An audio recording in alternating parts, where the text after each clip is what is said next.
மதுரை மாவட்டம் மேலூர் அருகே நாயக்கன்பட்டி, அரிட்டாப்பட்டி உள்ளிட்ட பகுதிகளில் 5000 ஏக்கரில் ஹிந்துஸ்தான் ஜிங்க் நிறுவனம் டங்ஸ்டன் கனிமம் சுரங்கம் அமைக்க ஏலம் எடுத்துள்ளது.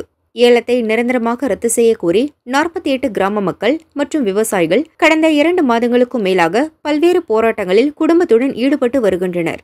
அதன் ஒரு பகுதியாக இன்று முல்லைப் பெரியாறு ஒருபோக பாசன விவசாயிகள் சங்க நிர்வாகிகள் ரவி, குறிஞ்சி குமரன், இளங்கோ, அசோக்குமார் தலைமையில் 100க்கும் மேற்பட்ட வாகனங்களில் 5000க்கும் மேற்பட்டோர் மேலூர் நரசிங்கம்பட்டியிலிருந்து வாகன பேரணியாக மதுரை தல்லாக்குளம் தலைமை போஸ்ட் ஆபீஸ் வந்தனர். தலைமை போஸ்ட் ஆபீஸ் எதிரே தமுக்கம் ரோட்டில் இரும்பு தடுப்புகளை வைத்து போலீசார் தடை ஏற்படுத்தினர். ஆத்திரமடைந்த விவசாயிகள் இரும்பு தடுப்புகளை தூக்கி வீசினர். இதனால் போலீசாருக்கும் போராட்டக்காரர்களுக்கும் இடையே தள்ளுமுள்ளு ஏற்பட்டது. தடைகளை தகர்த்து போஸ்ட் ஆபீஸ் முன்பு கண்டன ஆர்ப்பாட்டம் நடைபெற்றது.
இந்த சட்டமன்ற கூட்டத்தொடரிலேயே அரசாணை வெளியிட்டுட்டாங்க அப்படின்னா இந்த பிரச்சனைகளில் ஒரு அரைவாசி முக்கால்வாசி பிரச்சனைகள் சால்வ் ஆயிடும்.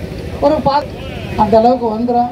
அதனால் அரசாணை வெளியிட்டுருவாங்க அப்படிங்கிற அந்த நம்பிக்கை எங்கள் எல்லாத்துக்குமே இருக்குது. விவசாய பெருங்குடி மக்களுக்கும் சரி, வணிக பெருமக்களுக்கும் சரி இருக்குது. ஆர்ப்பாட்டத்தால் தல்லாக்குளம் ரோட்டில் வாகன போக்குவரத்துக்கு தடை விதிக்கப்பட்டது.